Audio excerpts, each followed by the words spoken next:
નમસ્કાર, news at 10 સાથે હું છું પૂજા. સમાચારની શરૂઆત પહેલા એક નજર હેડલાઇન્સ પર. સમગ્ર રાજ્યમાં આજે ઉત્તરાયણ પર્વની ઉજવણી. વહેલી સવારથી પતંગબાજો વચ્ચે જામ્યો અવકાશી યુદ્ધ.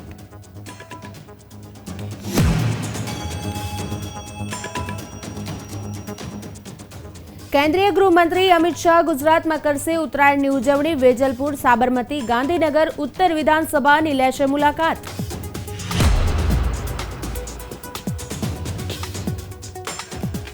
આજે રાહુલ ગાંધીના નેતૃત્વમાં મણિપુરથી કોંગ્રેસની ભારત જોડો ન્યાય યાત્રા શરૂ. માર્ચના ત્રીજા અઠવાડિયે મુંબઈમાં થશે સમાપ્ત.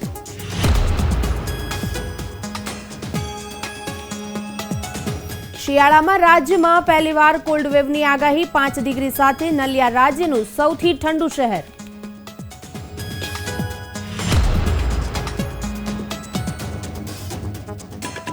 આજે ઇન્દોરના હોલકર્સ ક્રિકેટ સ્ટેડિયમમાં ભારત અને અફઘાનિસ્તાન વચ્ચે મેચ.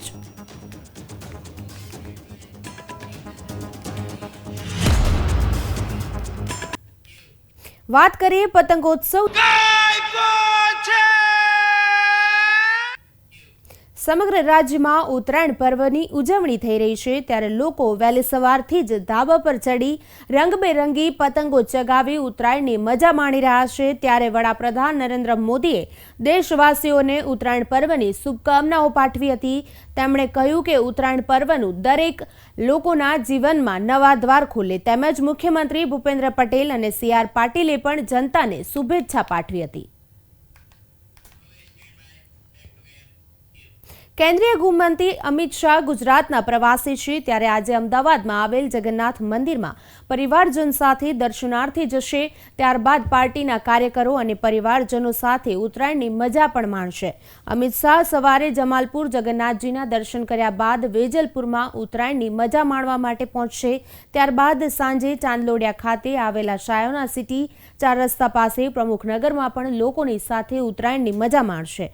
આ સાથે ગાંધીનગરના વાવોલમાં પણ બપોરના સમયે લોકો સાથે ઉત્તરાયણ મનાવશે. મંત્રી ભૂપેન્દ્ર પટેલે રાજ્યવ્યાપી કરુણા અભિયાન અંતર્ગત અમદાવાદના બોડકદેવ વિસ્તારમાં કાર્યરત વાઇલ્ડ લાઇફ કેર સેન્ટરની મુલાકાત લીધી હતી. ઉત્તરાયણ પર્વ દરમિયાન 10મી જાન્યુઆરીથી 20મી જાન્યુઆરી સુધી પતંગ દોરાથી પક્ષીઓને ઘાયલ થતા બચાવવા અને ઘાયલ પક્ષીઓની સારવાર માટે આ અભિયાન ચાલી રહ્યું છે. મુખ્યમંત્રીએ વાઇલ્ડ લાઇફ કેર સેન્ટરમાં operation theatre, OPD, X-ray room તથા કેન્દ્રની વિવિધ કામગીરીનું નિરીક્ષણ કર્યું હતું.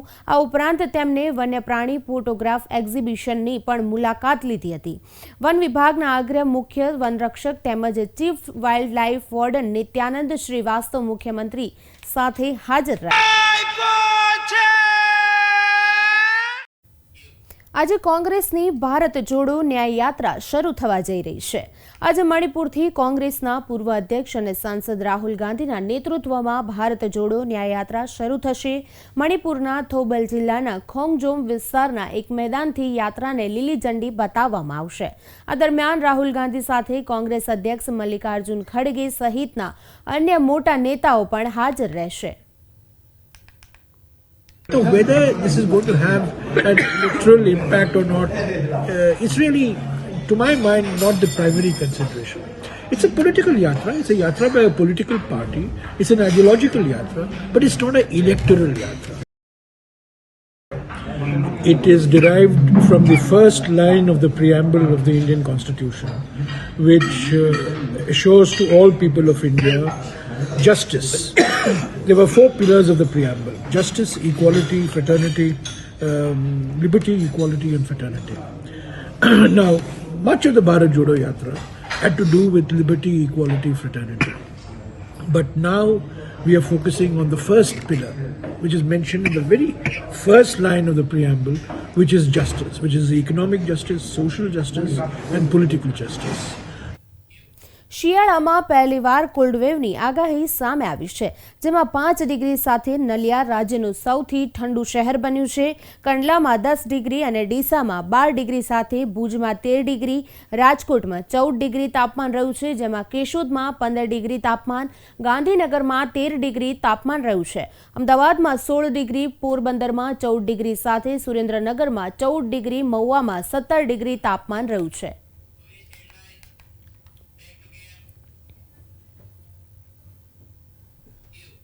રાષ્ટ્રીય રાજધાની દિલ્હી સહિત સમગ્ર ઉત્તર ભારતમાં હાડ થીજવતી ઠંડી યથાવત છે. રવિવારે સવારે પણ આ સમગ્ર વિસ્તારમાં ગાઢ ધુમ્મસ છવાયું હતું. આ સમયગાળા દરમિયાન ઝીરો વિઝિબિલિટી નોંધાઈ હતી. દિલ્હી અને આસપાસના વિસ્તારોમાં ઠંડીની શીતલહેર હોવાથી ભારત હવામાન વિભાગે રવિવારે શહેર માટે ઓરેન્જ એલર્ટ જાહેર કર્યું છે. તદુપરાંત દિલ્હીના ઇન્દિરા ગાંધી ઇન્ટરનેશનલ એરપોર્ટ પર ગાઢ ધુમ્મસ અને એરપોર્ટ રનવે પર ઓછી વિઝિબિલિટીના કારણે ફ્લાઇટ ઓપરેશન ખોરવાઈ ગયું છે. આ સાથે આજે મહત્તમ તાપમાન 16 ડિગ્રી જ્યારે લઘુત્તમ તાપમાન 6 ડિગ્રી રહેવાની સંભાવના છે.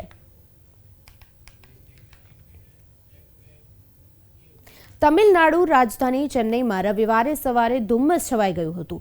શહેરનું લઘુત્તમ તાપમાન 23 ડિગ્રી નોંધાયું હતું. ઓછી વિઝિબિલિટીના કારણે ચેન્નઈના ઘણા ભાગોમાં ટ્રાફિકને અસર થઈ હતી.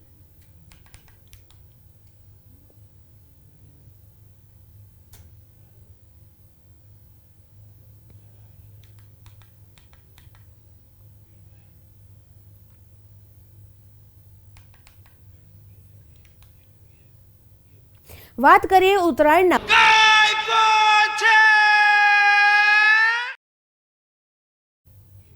અમદાવાદમાં મણિનગર પોલીસે દ્વિચક્રી વાહનોને સેફટી ગાર્ડ લગાવી આપી સેફ ઉત્તરાયણનો મેસેજ આપ્યો હતો. મણિનગર પોલીસ ઇન્સ્પેક્ટર અને સાથી પોલીસ જવાનોએ પોલીસ સ્ટેશન પાસે વાહન ચાલકો અને ઊભા રાખીને તેઓને સેફટી ગાર્ડ લગાવી આપ્યા હતા. મણિનગર પોલીસ સ્ટેશનની આ પહેલને લઈને વાહન ચાલકોએ પોતાના 2 વ્હીલર પર આ સેફટી ગાર્ડ લગાવીને પતંગના ઘાતક દોરાથી ઉત્તરાયણના પર્વ દરમિયાન સંભવિત અકસ્માતથી સાવચેત રહેવાની શીખ પણ મેળવી હતી. સવારથી બપોર દરમિયાન મણિનગર પોલીસના જવાનો ટ્રાફિક વ્યવસ્થાની જાળવણી સાથે સેફટી ગાર્ડ વગર પસાર થતા અસંખ્ય વાહનોને રસ્તા પર રોકી તેમને સમજાવી પોતાના પરિવાર અને તેઓ વાહન ચલાવતા સમયે પતંગના ઘાતક દોરાથી બચી શકે તે માટે આ સેફટી ગાર્ડ જરૂરી હોવાનું કહ્યું હતું. આજરોજ માનનીય પોલીસ કમિશનર સાહેબ, સેક્ટર સાહેબ અને માર્ગદર્શનથી મણિનગર પોલીસ સ્ટેશન દ્વારા મણિનગર વિસ્તારની અંદર ઉત્તરાયણનું જે પર્વ છે એ લોકો શાંતિથી ઉજવે, કોઈને નુકસાન ન થાય એ માટે થઈ અને એક પ્રકારની ઝુંબેશ ચલાવવામાં આવી છે. લોકો ચાઇનીઝ દોરીનો ઉપયોગ ન કરે તે માટે લોકોને સમજાવવામાં આવે છે. ચાઇનીઝ દોરીના આ કેસ કરવામાં આવે છે. ચાઇનીઝ દોરી ન વેચે વેપારીઓ તે માટે તેને વેપારીઓને સમજાવવામાં આવે છે.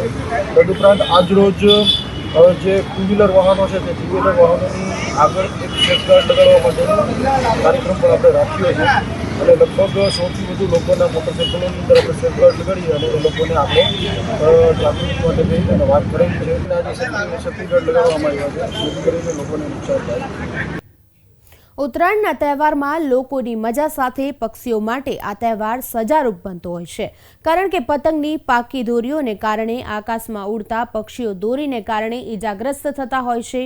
ઉત્તરાયણના તહેવારમાં આવા ઘાયલ પક્ષીઓની સારવાર અને એમને દોરીમાંથી કાઢીને રેસ્ક્યુ કરવા માટે ફાયર બ્રિગેડ, અનેક ખાનગી એન્જિનિયરો અને સરકારી હેલ્પલાઇન દ્વારા કામગીરી કરવામાં આવી હતી.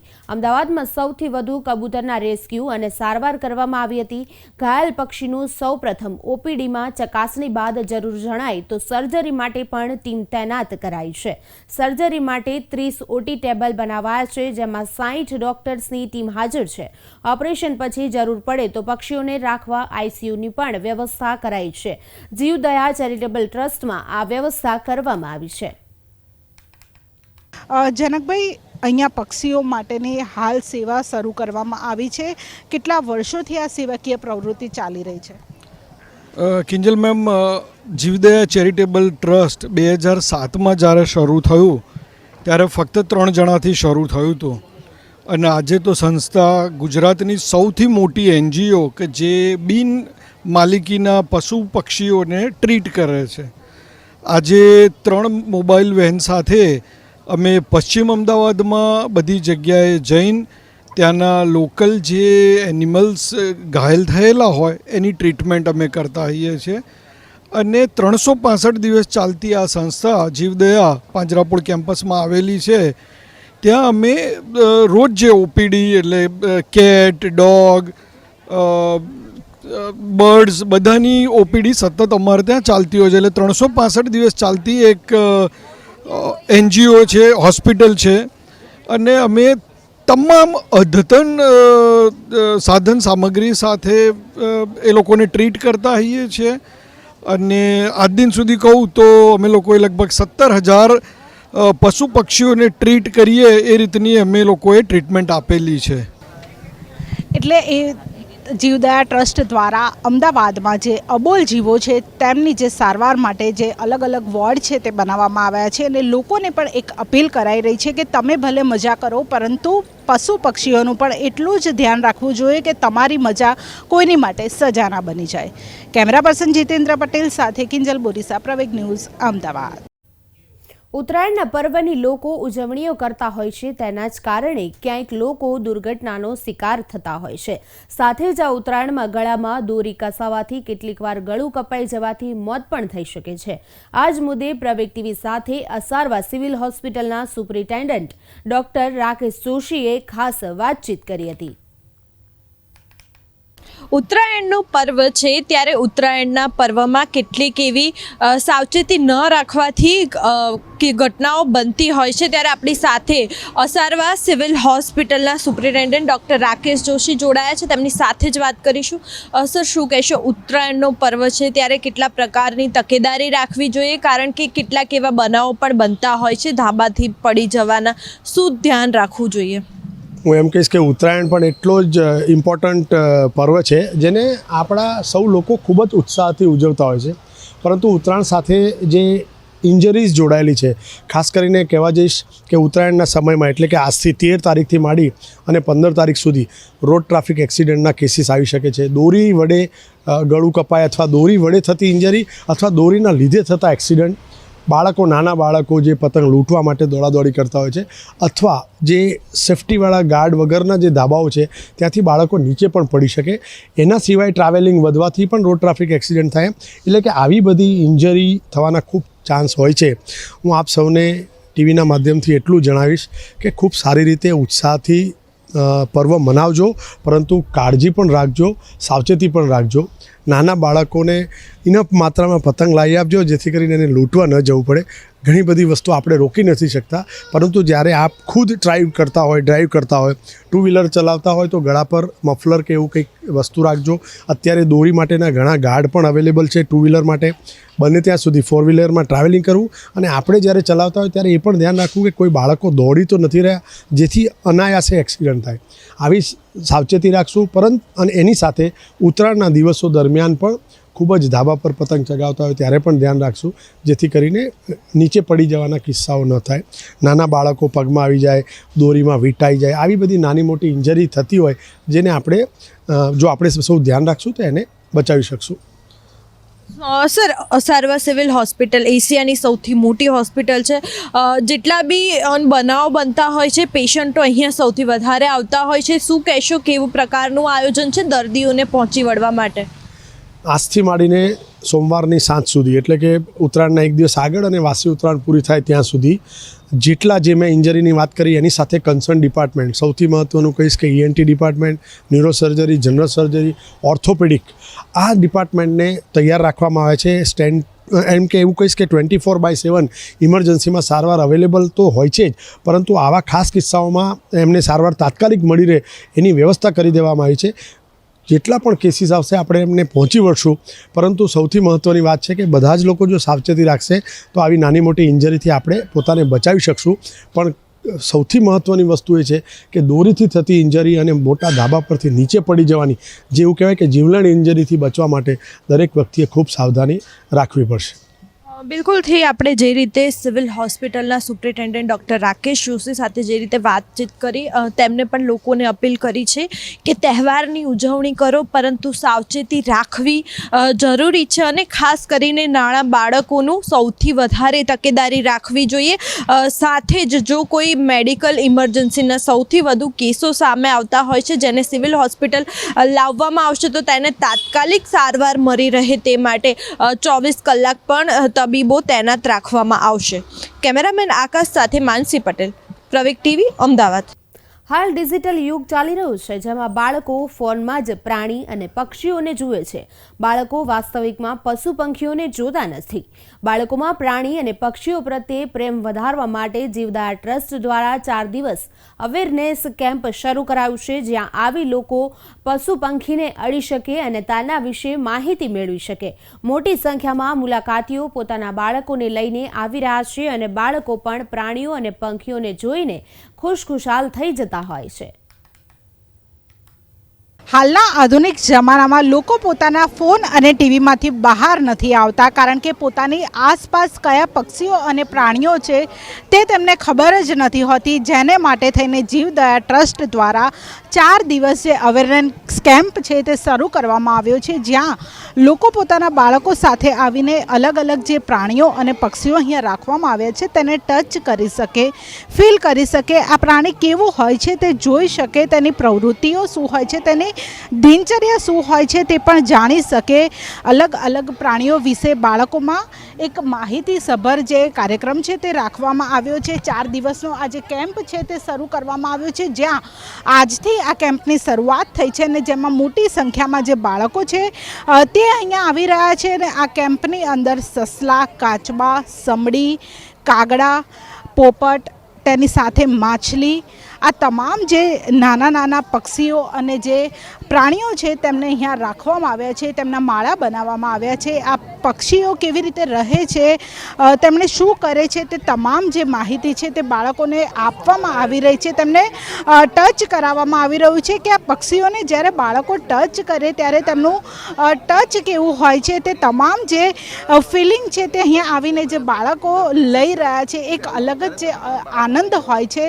કારણ કે જ્યારે બાળકો પોપટને જોતા હોય છે, ચકલીને જોતા હોય છે ત્યારે માત્ર જોતા જ હોય છે, તેમના વિશે કોઈ પણ પ્રકારની માહિતી બાળકોમાં હોતી નથી, પરંતુ તે તમામ માહિતી અહીંયા આપવામાં આવી રહી છે. આ શેલ્ટર હોમમાં આપવામાં આવી રહી છે. તમામ જે નાની નાની જે ચકલીઓ છે તે પણ અહીંયા મૂકવામાં આવી છે કે બાળકો તેને જોઈ શકે, તેની સાથે મજા કરી શકે. માત્ર આ હેતુથી 4 દિવસ આ અવેરનેસ કેમ્પ છે તે જીવદયા ખાતે શરૂ કરવામાં આવ્યો છે.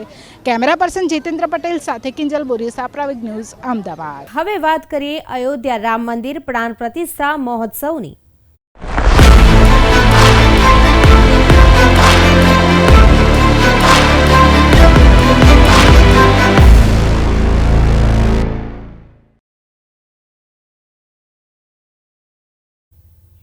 અયોધ્યા નગરીમાં 22 જાન્યુઆરીએ રામ મંદિરના ઉદ્ઘાટન પહેલા સાંકેત મહાવિદ્યાલયમાં મોઝેઇક કલાકાર અનિલ કુમાર દ્વારા 14 લાખ દીવાઓનો ઉપયોગ કરીને ભગવાન રામની એક મોટી તસવીર તૈયાર કરવામાં આવી છે. વડાપ્રધાન નરેન્દ્ર મોદી 22 જાન્યુઆરીએ ભવ્ય મંદિરના ગર્ભગૃહમાં રામલલાની મૂર્તિની ઔપચારિક સ્થાપનામાં હાજરી આપવાના છે. રામલલાના પ્રાણ પ્રતિષ્ઠા સમારોહ માટે વૈદિક વિધિ એક સપ્તાહ અગાઉ 16 જાન્યુઆરીએ શરૂ થશે.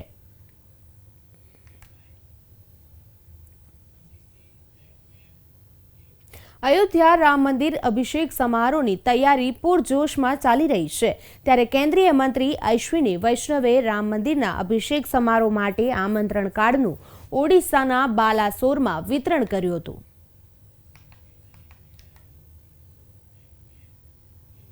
અયોધ્યા રામ મંદિરના અભિષેક સમારોહને લઈને નેપાળના જનકપુરમાં પણ અનેક કાર્યક્રમોની તૈયારી કરવામાં આવી છે.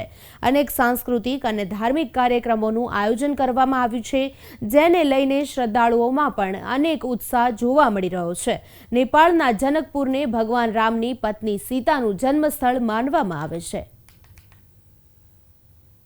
बहुत अच्छी देखते हैं हम लोग, हमको भी बहुत उत्साह है क्योंकि अब राम और जानकी हमारा माता पिता ही हम मानते हैं, इसलिए हम पूजा करने के लिए आए. वहाँ पर पर प्रतिस्थापन कर लिए, हम भी बहुत अच्छे खुश हैं। 22 जनवरी को पता है कि अयोध्या में हम लोग का राम मंदिर का निर्माण हो रहा है, उसके लिए हम लोग आए प्रे करने के लिए और अपने टीम के लिए प्रे करने के लिए।